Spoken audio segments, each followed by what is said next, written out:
Cerita ini berawal dari seorang pemuda bernama Raka. Dia lahir dan besar di Temanggung, sebuah kota kecil yang dikelilingi pegunungan indah, termasuk Gunung Sindoro dan Sumbing. Namun setelah lulus SMA, Raka merantau ke Jakarta untuk kuliah dan bekerja. Sudah hampir 3 tahun dia nggak pulang, dan kerinduan sama orang tua serta suasana kampung halaman bikin hatinya gelisah. Akhirnya, dia ambil cuti beberapa hari dan memutuskan pulang ke kampung. Begitu sampai, suasana rumahnya masih sama seperti dulu. Udara dingin Temanggung menyambut. Jauh berbeda dengan panasnya Jakarta. Ibunya menyajikan teh hangat dan pisang goreng. Makanan sederhana tapi rasanya selalu bikin kangen. Malam itu, setelah makan malam, mereka duduk di ruang tengah. Bapaknya tiba-tiba nyeletuk soal hal yang bikin suasana berubah tegang. "Ra, jangan pernah kamu naik ke arah lereng timur Sindoro pas malam hari. Di sana ada rumah batu yang angker, tempat orang pesugihan zaman dulu." Awalnya Raka ketawa kecil, mengira bapaknya bercanda. Dia sudah terbiasa dengan cerita-cerita mistis sejak kecil. Apalagi hidup di daerah pegunungan memang banyak mitosnya. Tapi kali ini berbeda. Pas dia lihat wajah bapaknya, ternyata serius banget. Matanya lurus menatap, enggak ada senyum sedikit pun. "Ah, masa sih? Pak, emangnya masih ada yang percaya pesugihan kayak gitu?" tanya Raka sambil nyeruput teh. Ibunya langsung memotong. Suaranya agak ketus. "Udahlah, Pak, jangan cerita itu lagi. Biarin aja, anak-anak sekarang gak usah tahu hal-hal kayak gitu." Tapi, justru karena ibunya bilang begitu, rasa penasaran Raka makin besar. Dia memang punya sifat yang agak ngeyel. Apalagi kalau dengar sesuatu yang terkesan misterius. Bapaknya nggak menjawab lagi. Hanya diam sambil menatap keluar jendela. Seakan enggak mau melanjutkan topik itu. Suasana jadi hening. Malam itu, setelah masuk kamar, Raka malah nggak bisa tidur. Kata-kata bapaknya terus terngiang di kepalanya. Rumah batu, lereng timur Sindoro, tempat pesugihan. Pikirannya berkelana. Dia akhirnya buka ponselnya, mencoba browsing tentang Gunung Sindoro. Ada banyak artikel tentang jalur pendakian, wisata, alam, dan cerita mistis. Tapi anehnya, enggak ada satupun yang secara jelas membahas soal rumah batu. Beberapa forum pendaki ada yang menyebut rumah batu di Sindoro, tapi cuma sekilas, dan enggak ada penjelasan detail. Yang ada hanya desas-desus. Katanya itu bangunan tua yang terbuat dari batu besar, dipakai orang zaman dulu buat ritual pesugihan. Dan anehnya lagi, setiap ada orang yang coba cerita lebih jauh, tulisannya selalu terputus atau hilang, seolah-olah ada sesuatu yang sengaja ditutup-tutupi. Wah, menarik juga, gumam Raka dalam hati. Bukannya takut, dia malah semakin ingin tahu. Keesokan paginya, setelah sarapan, Raka sengaja nyari kesempatan buat ngobrol sama temennya yang masih tinggal di kampung. Namanya Joko. Mereka ketemu di warung kopi kecil dekat pasar. Warungnya sederhana, cuma ada kursi kayu panjang, meja usang, dan aroma kopi hitam yang khas. Obrolan awalnya ngalor ngidul, mulai dari kabar teman lama, gosip kampung, sampai kehidupan Raka di Jakarta. Tapi begitu Raka nyeletuk soal rumah batu di lereng timur Sindoro, ekspresi Joko langsung berubah drastis. Dia yang tadinya santai, tiba-tiba jadi kaku. Kopi di tangannya diletakkan pelan-pelan ke meja. Lalu dia menatap Raka dengan wajah serius. "Ra, kamu jangan main-main soal itu. Itu bukan tempat sembarangan," kata Joko dengan nada rendah. "Lah, kenapa emangnya? Masa sih cuma rumah tua aja ditakutin begitu?" Raka nyengir, coba meremehkan biar suasana cair lagi. Tapi Joko nggak ketawa. Dia malah mendekat. Suaranya makin pelan seakan takut didengar orang lain. Katanya, setiap orang yang datang ke sana harus bawa tumbal. Anak kecil. Ucapan itu bikin bulu kuduk Raka meremang. Dia sempat diam beberapa detik, mencoba mencerna. "Serius? Jok, itu beneran? Aku sendiri nggak pernah lihat langsung, Rak. Tapi orang-orang tua di sini sering cerita. Dulu ada beberapa keluarga yang tiba-tiba jadi kaya mendadak. Sawahnya luas, ternaknya banyak, usahanya maju. Tapi anehnya, Anak-anak mereka satu persatu hilang. Nggak ada yang bisa jelasin kemana. Dan kabarnya, mereka semua pernah ke rumah. Batu itu, Raka bergidik. Tapi bukannya mundur. Justru rasa penasarannya makin jeti. Baginya, cerita ini terlalu menarik untuk dilewatkan. Kalau begitu, ayo dong antar aku ke sana. Sekadar lihat aja. Siapa tahu cuma mitos. Joko langsung geleng kepala. Aku nggak berani. Rak, udah banyak orang yang coba ke sana. Tapi pulang-pulang sakit. Gila, atau malah nggak balik sama sekali. Kalau kamu nekat, jangan ajak aku.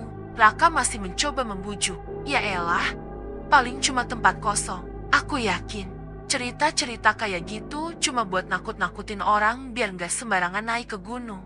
Akhirnya, setelah dibujuk berkali-kali, Joko menghela napas berat. Oke, kalau kamu nekat, aku bisa antar sampai batas pohon beringin. Habis itu, aku nggak berani ikut. Dari situ, kamu harus jalan sendiri. Raka tersenyum puas. Deal, yang penting kamu tunjukin jalannya. Selebihnya urusan aku. Joko masih terlihat ragu, tapi nggak bisa menolak lagi. Dia cuma berpesan, Rak, jangan main-main kalau udah sampai sana. Kalau dengar suara aneh, jangan ditanggapi. Kalau lihat sesuatu yang nggak wajar, jangan didekati. Dan yang paling penting, jangan pernah bawa pulang apapun dari sana. Raka mengangguk, meski dalam hatinya masih setengah nggak percaya. Buatnya, ini lebih mirip petualangan seru daripada ancaman nyata. Tapi dia nggak tahu, langkah kecil yang diambilnya itu bakal jadi awal dari segalanya. Awal dari mimpi buruk yang nggak pernah dia bayangkan sebelumnya. Malam itu, sebelum tidur, kata-kata Joko terus terngiang di kepalanya. Tumbal anak kecil, orang kaya mendadak, rumah batu yang angker. Raka merenung, setengah takut, setengah penasaran. Dan justru karena perasaan campur aduk itu, dia semakin mantap buat mencari kebenaran. Di luar, suara angin gunung berdesir lewat celah jendela. Lampu kamar temaram, dan entah kenapa, Raka merasa ada yang memperhatikan dari sudut gelap ruangan. Dia menoleh, tapi nggak ada siapa-siapa. Hanya bayangan lemari tua dan suara jam dinding yang berdetak pelan. Namun perasaan itu terus menempel. Seolah ada sesuatu yang gak suka kalau dia besok benar-benar berangkat ke lereng timur Sindoro. Sesuatu yang menunggu, dan tanpa sadar, itulah awal dari segalanya. Hari itu mendung, langit kelabu menggantung rendah di atas lereng Sindoro. Kabut tipis mulai turun perlahan, menempel di batang pohon dan semak-semak di pinggir jalan setapak. Raka mengendarai motor bebek tuanya dengan hati-hati. Sementara di belakangnya Joko duduk sambil sesekali menengok kanan kiri. Udara dingin khas pegunungan makin menusuk, membuat napas mereka berembus tipis seperti asap. Jalan menuju atas makin sempit, kadang licin karena tanah basah sehabis hujan semalam. Mereka jarang berpapasan dengan orang lain. Sesekali saja ada petani turun sambil menggendong keranjang bambu berisi sayuran, umbi, atau hasil kebun lain. Para petani itu tak banyak bicara, hanya mengangguk kecil setiap kali berpapasan. Raka sempat merasa aneh, karena biasanya orang-orang desa ramah dan suka menyapa. Tapi kali ini, wajah-wajah mereka terlihat datar. Bahkan sebagian tampak seperti buru-buru menjauh, seolah mereka tidak mau berlama-lama berada di jalan itu. Motor yang mereka tumpangi akhirnya berhenti di dekat sebuah pohon beringin besar yang berdiri kokoh di sisi jalan. Pohon itu menjulang tinggi, akarnya menonjol keluar dari tanah, melilit seperti ular raksasa. Daun-daunnya lebat, menutupi sebagian langit yang kelabu. Angin berembus melewati celah-celah ranting, menimbulkan bunyi lirih yang membuat suasana terasa makin sepi. Joko turun lebih dulu, mengeluarkan sebungkus rokok dari saku jaketnya. Tangannya sedikit gemetar saat menyalakan api, lalu ia mengisap dalam-dalam. Asap rokok bercampur dengan kabut tipis, membuat wajahnya setengah tertutup. Rak, kata Joko pelan sambil menatap ke arah jalan setapak yang terus menanjak ke atas. Aku nggak lanjut, dari sini aja aku tungguin. Kalau kamu nggak balik dalam sejam, ya aku pulang duluan. Nada suaranya terdengar serius, bahkan agak berat. Raka sempat menoleh, berusaha membaca ekspresi sahabatnya itu. Tapi Joko hanya menunduk, mengisap rokok lagi. Raka terkekeh kecil, mencoba mencairkan suasana. Kamu tuh penakut banget. Katanya cuma mau lihat rumah tua doang. Enggak ada apa-apalah. Meski begitu, dalam hati Raka sendiri sebenarnya mulai ada rasa ciut. Bayangan cerita-cerita yang pernah ia dengar dari orang-orang tua desa muncul lagi. Katanya, di lereng itu ada sebuah rumah batu peninggalan zaman dulu. Rumah yang aneh, karena nggak ada yang tahu siapa yang bangun, dan nggak ada yang berani mendekat terlalu lama. Tapi rasa penasarannya jauh lebih besar daripada ketakutannya. Ia sudah jauh-jauh datang dari Jakarta, dan sudah niat sejak awal untuk membuktikan dengan matanya sendiri.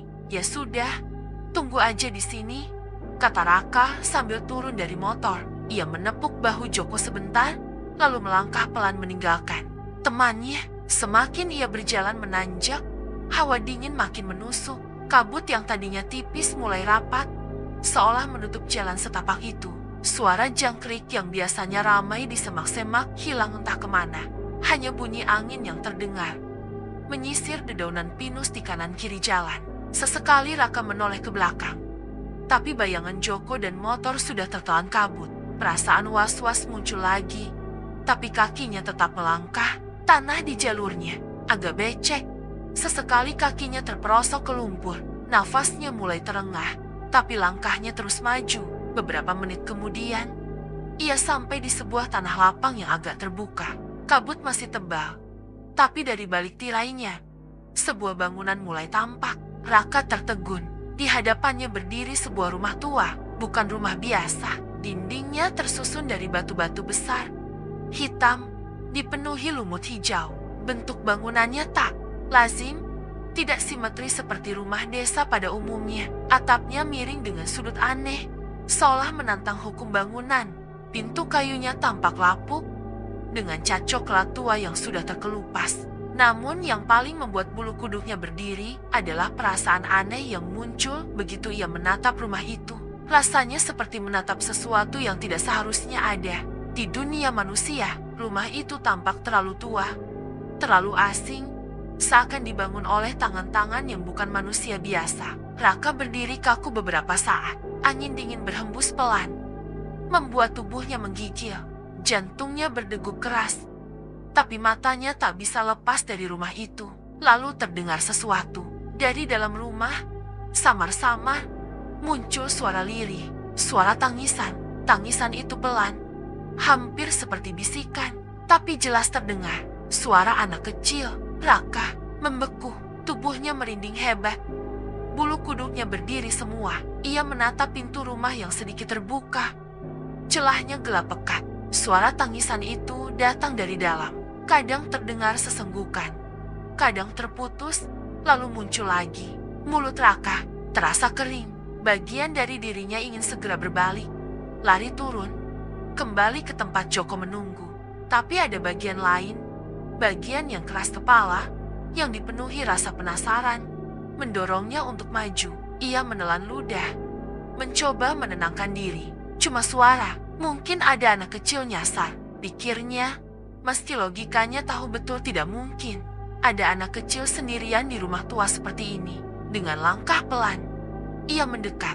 Setiap kali kakinya menapak, tanah berderit lembab. Suara tangisan itu makin jelas. Semakin dekat ke pintu, suara itu terdengar makin menyayat hati, seperti seorang anak yang ketakutan. Raka berhenti tepat di depan pintu yang terbuka sedikit itu. Dari celahnya, ia hanya bisa melihat kegelapan. Tidak ada cahaya sama sekali dari dalam. Seolah ruangan itu menelan segala sinar. Tangannya terangkat pelan, menyentuh pintu. Kayunya dingin, lembab, dan terasa rapuh. Ia mendorongnya sedikit, dan pintu itu berdecit panjang, membuat suara tangisan di dalam seakan terhenti sebentar. Raka menahan napas, hening. Lalu, suara itu muncul lagi, lebih jelas, lebih dekat. Tangisan seorang anak kecil. Bulu kuduk Raka makin berdiri, tapi rasa penasaran yang membara mendorongnya untuk melangkah masuk ke dalam rumah batu yang aneh itu. Begitu melangkahkan kaki ke dalam rumah batu itu, Raka langsung disambut kegelapan pekat yang nyaris menelan seluruh penglihatannya. Hanya ada cahaya redup samar yang masuk dari celah dinding batu yang retak-retak, membentuk garis tipis pucat. Di lantai tanah, udara di dalam begitu lembab, menusuk ke tulang, dan baunya begitu menyengat. Raka spontan menutup hidungnya dengan tangan. Bau anyir seperti darah bercampur amis daging busuk memenuhi rongga hidungnya, membuat perutnya mual. Ia menelan ludah, mencoba menahan diri agar tidak muntah. Setiap langkah kakinya menimbulkan suara berdelak pelan. Lantai tanah itu terasa basah, dingin, dan licin. Ia membungkuk sedikit, menyentuh dengan ujung jarinya. Jari-jarinya langsung basah oleh sesuatu yang lengket. Dalam cahaya samar, ia bisa melihat warna gelap kehitaman menempel di jarinya.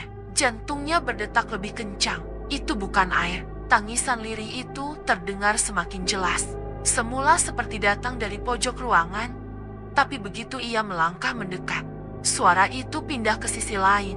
Raka berhenti, menajamkan telinga. Tapi sumber suara itu seakan selalu menjauh. Semakin ia berusaha mencarinya, semakin suara itu mengelilingi, membuat kepalanya pusing. Raka mengedarkan pandangannya, dan di pojok ruangan ia melihat sesuatu. Sebuah sesajen, matanya membelalak. Di atas sebuah nampan anyaman bambu, terletak kepala ayam yang masih segar. Darahnya menetes pelan ke tanah. Di sampingnya ada bara kemenyan yang masih mengepul. Asap putihnya tipis, melayang ke udara lalu menghilang di kegelapan langit-langit. Dan yang paling membuatnya bergidik adalah sebuah boneka kecil terbuat dari kain lusuh, diikat dengan benang hitam. Boneka itu kotor, penuh noda merah kecoklatan yang entah darah atau apa. Raka mundur selangkah, tubuhnya bergetar. Ia menelan ludah berkali-kali, berusaha meyakinkan dirinya kalau ini cuma kebetulan. Mungkin rumah ini pernah dipakai orang-orang untuk ritual zaman dulu, tapi bara kemenyan itu masih menyala. Artinya, seseorang masih memakai tempat ini. Tiba-tiba, pintu di belakangnya menutup dengan suara keras.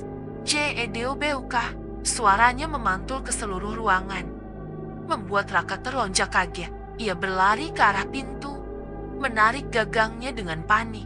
Ia dorong sekuat tenaga, ia tarik berulang-ulang, tapi pintu itu tak bergerak sedikit pun. Kayu lapuk itu seolah berubah. Jeti baja, nafasnya mulai tersengal, peluh dingin membasahi keningnya meski udara begitu dingin. "Woi, Joko, tolong aku, buka pintunya," teriaknya sekuat tenaga, tapi yang terdengar hanya gaung suaranya sendiri, memantul-mantul di dalam rumah batu itu. Lalu, suara lain menyusul, bisikan, "Bawa anakmu ke sini." Raka membeku, tubuhnya kaku.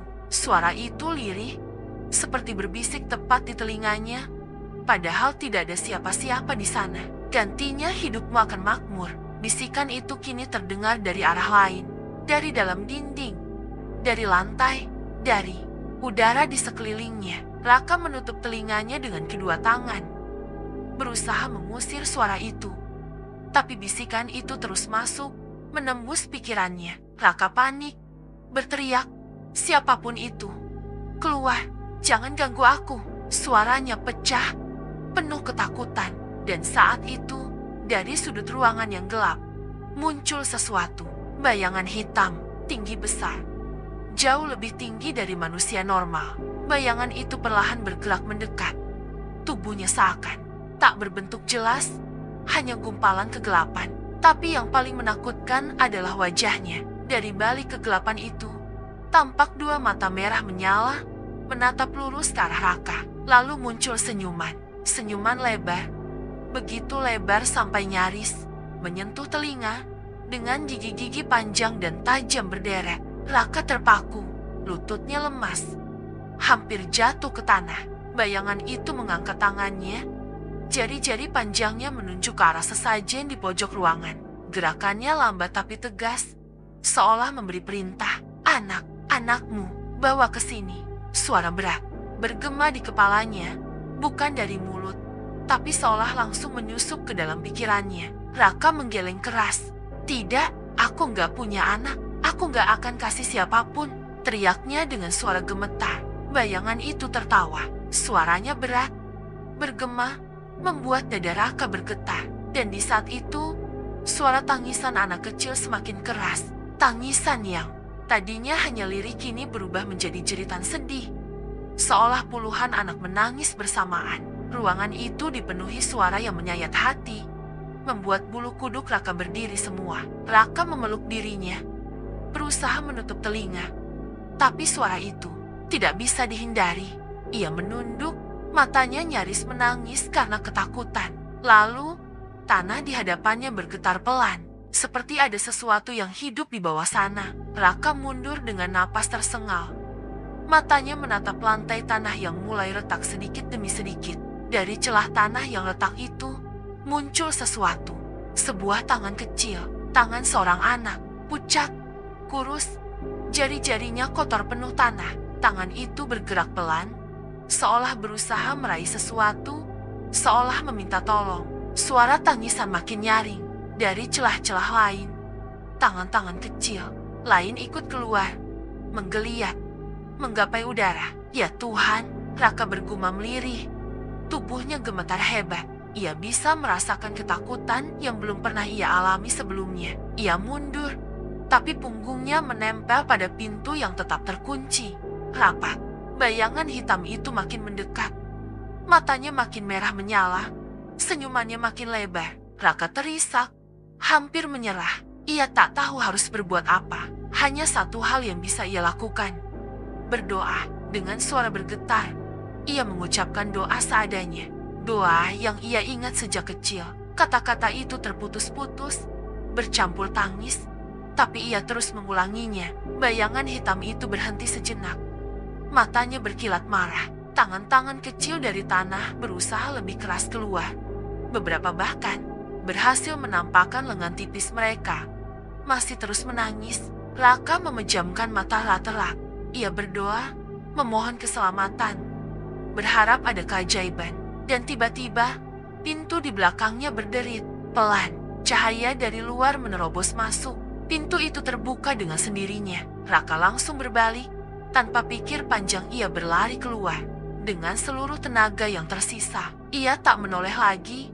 Meski suara tangisan anak-anak dan tawa mengerikan bayangan itu masih terdengar di belakangnya. Napasnya memburu. Kakinya hampir terpeleset. Tapi ia terus berlari menembus kabut. Ia hanya punya satu tujuan. Keluar dari tempat itu sebelum semuanya terlambat. Raka berlari tunggang langgang. Napasnya terengah. Kakinya terantuk bebatuan dan akar pohon. Tubuhnya jatuh bangun. Pakaian penuh lumpur. Tapi ia tidak peduli. Yang penting keluar. Tangannya sempat tergores dahan pinus. Darahnya menetes. Tapi rasa sakit itu kalah jauh dengan rasa takut yang menjerat tubuhnya. Suara tangisan anak kecil masih menggema di kepalanya. Meski ia sudah keluar dari rumah batu itu, begitu sampai di bawah pohon beringin besar tempat ia meninggalkan Joko, Raka nyaris jatuh tersungkur. Nafasnya berat. Dadanya naik turun cepat. Kakinya gemetaran. Sampai-sampai ia harus berpegangan ke batang pohon agar tidak jatuh lagi. Joko berdiri di sana. Wajahnya pucat pasi, seolah-olah darah mengalir keluar dari wajahnya. Mata Joko membesar, menatap Raka tanpa berkedip. "Rak," suara Joko serak, hampir seperti bisikan. "Kamu jangan pernah cerita ini sama orang lain." Raka masih ngos-ngosan, bingung dengan ucapan sahabatnya itu. "Kenapa? Kamu tahu apa yang aku lihat barusan?" Suaranya pecah, penuh panik. Joko menggeleng pelan, lalu menunduk sebentar sebelum akhirnya menatap lagi. "Aku nggak tahu persis apa yang ada di dalam, tapi barusan, waktu kamu lari keluar, dari jauh aku lihat, ada bayangan hitam ngikutin kamu." Darah Raka serasa berhenti, mengalir. Ia spontan menoleh ke belakang, ke jalan setapak yang dipenuhi kabut. Pandangannya menembus pepohonan, mencari sesuatu, tapi tidak ada apa-apa, hanya kabut yang bergulung pelan. Seperti asap dingin yang menelan apapun di dalamnya. Tidak ada bayangan, tidak ada sosok. "Jok, jangan bercanda, aku serius. Jangan bercanda sekarang." Suara Raka meninggi. Matanya masih menatap liar ke sekeliling. "Aku nggak bercanda, Rak," jawab Joko lirih. Matanya tetap menatap ke arah kabut. "Aku sumpah, aku lihat dengan jelas. Waktu kamu lari, ada sesuatu yang tinggi besar, hitam, jalan tepat di belakangmu. Tapi begitu kamu keluar dari rumah itu, dia hilang. Raka bergidik, bulu kuduknya berdiri. Tubuhnya masih basah oleh keringat dingin, bercampur lumpur yang menempel. Ia menatap Joko, mencari kepastian, tapi wajah sahabatnya itu sama pucatnya dengan dirinya. Mereka akhirnya sepakat untuk segera pulang. Joko menghidupkan motor dengan tangan gemetar, sementara Raka naik tanpa banyak bicara. Suasana di antara mereka hening. Hanya suara mesin motor yang terdengar di jalan menurun itu. Kabut makin tebal, angin semakin dingin, seolah ikut mengusir mereka dari tempat itu. Sepanjang perjalanan turun, Raka terus menoleh ke belakang. Ia tidak bisa menyingkirkan perasaan kalau sesuatu masih mengikuti mereka. Bayangan itu, tangisan itu, seolah belum selesai. Setelah sampai di rumah, Raka langsung masuk kamar tanpa banyak bicara. Malam itu ia tak bisa tidur. Setiap kali ia memejamkan mata, suara tangisan anak kecil muncul di telinganya. Tangisan itu sama persis dengan yang ia dengar di dalam rumah batu. Kadang lirih, kadang keras sekali, sampai membuat telinganya berdenging.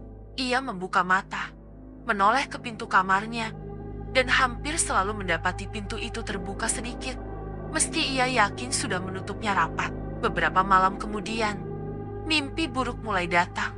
Raka selalu bermimpi berada di dalam rumah batu itu lagi. Dalam mimpinya, ia berdiri di tengah ruangan, dikelilingi tangan-tangan kecil yang keluar dari tanah, meraih kakinya, menariknya ke bawah. Di sudut ruangan, bayangan hitam itu selalu muncul, dengan mata merah dan senyum lebar, menunjuk ke arahnya sambil berkata dengan suara bergema, "Bawa anakmu, bawa anakmu." Raka sering terbangun dengan tubuh basah oleh keringat dingin. Meski udara malam di desa begitu menusuk, kadang ia mendengar suara langkah kecil berlari di sekitar kamarnya. Padahal tidak ada siapa-siapa. Pernah sekali ia terbangun dan melihat jelas bayangan kecil, seperti anak-anak, berdiri di sudut kamar lalu menghilang begitu ia berkedip. Suatu malam, saat ia duduk termenung di ruang tamu, bapaknya masuk dengan wajah serius. Lelaki tua itu duduk di kursi, menatap Raka dengan sorot mata berat. "Kamu udah lihat kan rumah itu?" Suara bapaknya pelan, tapi jelas. Raka kaget. Bapak tahu. Bapaknya menghela napas panjang, lalu menunduk sebentar sebelum menatap lagi. "Rumah itu bukan rumah biasa, Rak. Itu bukan sekadar batu. Itu perjanjian." Raka menelan ludah. Tubuhnya merinding. "Perjanjian? Maksudnya apa?"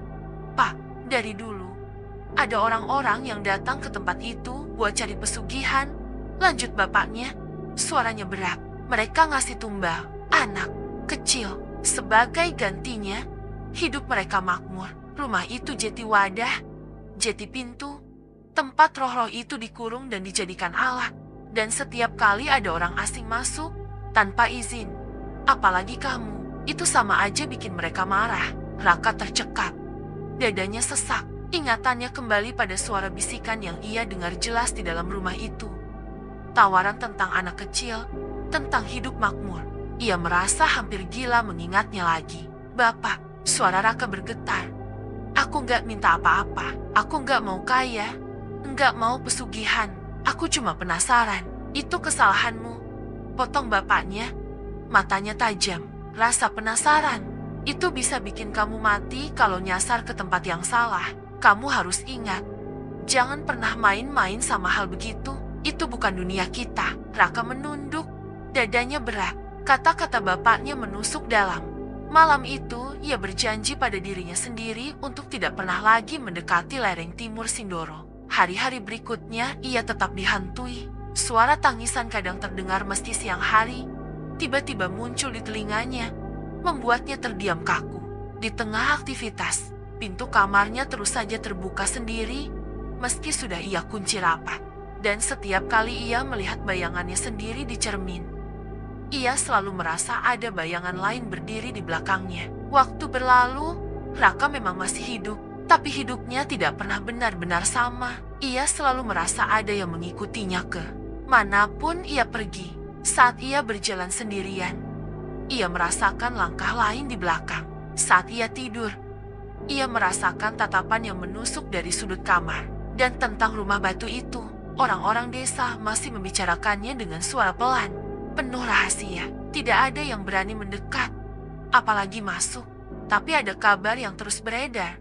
Setiap malam bulan purnama, dari arah lereng timur Sindoro, terdengar suara anak-anak menangis, nyaring, panjang. Seakan mereka minta dibebaskan. Namun siapa yang berani memastikan kebenarannya? Siapa yang berani masuk lagi ke dalam rumah batu itu, menghadapi apa yang disembunyikan di balik dinding lumut hitamnya? Tidak ada, dan mungkin memang lebih baik begitu.